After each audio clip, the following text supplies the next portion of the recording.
Isang mapagpalang araw pong lahat sa inyong mga kamotor. Ito na naman po tayo, Multiwork TV, para na naman po ma-share ko po sa inyo ang pagre-remedyo o paggawa ng brake pad ng motorcycle natin kung tayo ay nagtitipid.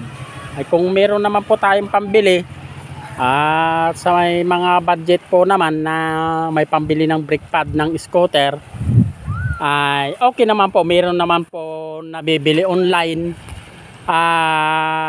para sa brake pads ng motorcycle na ito.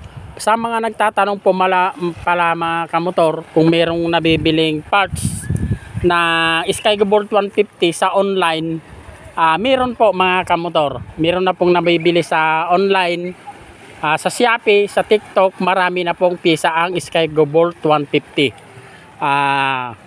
Update ko lang po kayo mga kamotor, dito nga pala di sa amin napakalakas po ng habagat na hangin, halos wala pong makapalaot ng mga bangka. Ito po, nakaahon sila lahat, ganda, punit-punit na po yung mga tolda ng mga bangka dito. Nakagaya ko rin na lumalaot paminsan-minsan, hindi na po makapalaot dahil nga po sa habagat na nananalasa ngayon dito sa ating bansa. Sa nagtatanong po mga kamotor kung saan location ko, dito po sa Northeast Luzon ng Aurora Province, pinakadulo po ng Aurora, ang town po ng Dilasag, Aurora, na sinasabi po nila na the last paradise of the North. Sa mga gusto pong pumuntang mga rider o mga vlogger na masilayan po dito sa amin, open na open po kayong pumunta dito sa amin dito sa Aurora Province. Sa mga hindi pa po nakakapunta o na nakara-ride papunta dito sa amin, open po kayo dito. Wala pong entrance fee dito. Ayan, napakalinis po ng ilog dito. Ayan, makikita po ninyo. Kombinasyon na po yan. Kung matapos po kayo, ayan, may mga naliligo po. Ayan. Tapos matapos po kayo maligo, pwede po kayo magbanlaw dito sa ilog. Napakalinis po nito mga kamotor. Wala pong entrance fee dito. Okay. Balik na po tayo mga kamotor dito sa topic natin sa araw na ito. Ito po yung unit ng motor na tinutukoy ko sa ngayon. Ito po siya. Skygo Bolt 150 po yan. Okay, itong sticker po nga pala ito, online ko rin lang nabili kasi tinuklap ng mga bata. Yan. Okay lang naman po, may pahintulot naman po yung kumpanya na wala po kasi mabiling ganun na limited lang po yung ganun na marka ng Skygo Bolt 150, kaya binilihan ko po siya ng ganyan. Skygo Bolt 150 po siya. Mag 8 months na po siya sa akin. Yan. Pogi pa rin po siya. Kaya lang meron pa rin mga nababasa kong comment na mabagal daw po. Okay lang. Kasi ang purpose ko lang naman po dito mga kamotor ay pang service lang, kasi nga sa pang araw-araw na papuntang trabaho, napaka komportable mga kamotor. Kasi yung 100 kph na patakbo mo ay hindi mo na magagamit yun mga kamotor dito sa amin, kasi nga hindi naman gaano kagandahan ang kalsada, saka malapit lang naman, 7 to 8 kilometers lang papuntang trabaho, kaya napakaganda na para po sa akin ang service na ito. Nasa pag-aalaga na lang po siguro ng unit para tumagal. Okay, balik na po tayo mga kamotor. Sa mga nagtitipid na kagaya ko mga kamotor, ito yung brake pad po niya na bandang likod, ito siya, ikakabit na po natin. Ito po yung binanding kong brake pad niya.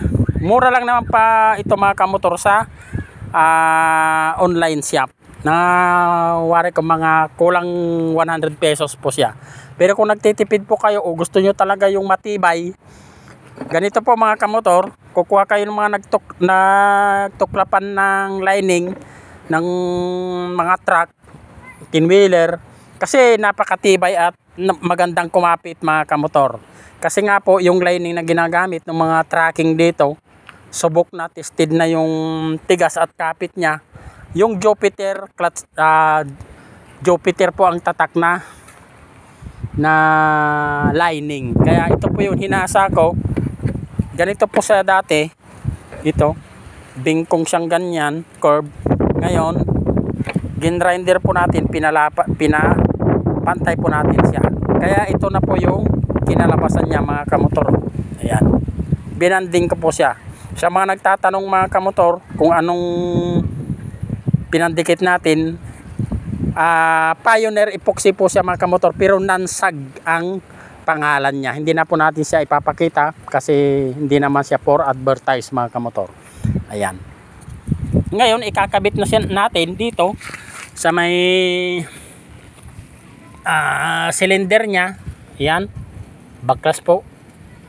Kasi yung brake pad po na stock nito ay naubos na. Meron nga po nag-comment sa akin na 7 months pa lang daw ay naubos na yung kanyang brake pad.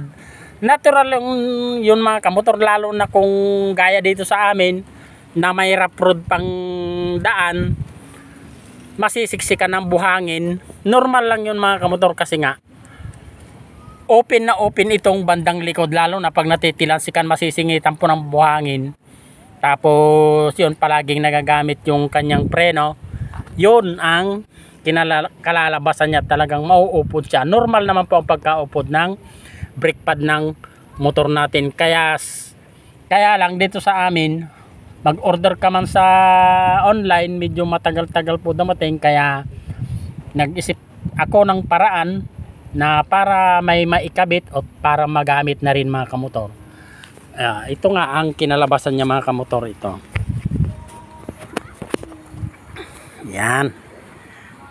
Nagamit ko na rin, mga kamotor, ito ng ilang araw. Kaya lang tinanggal ko uli para maipakita ko sa inyo yung itsura niya. Ito, mga kamotor.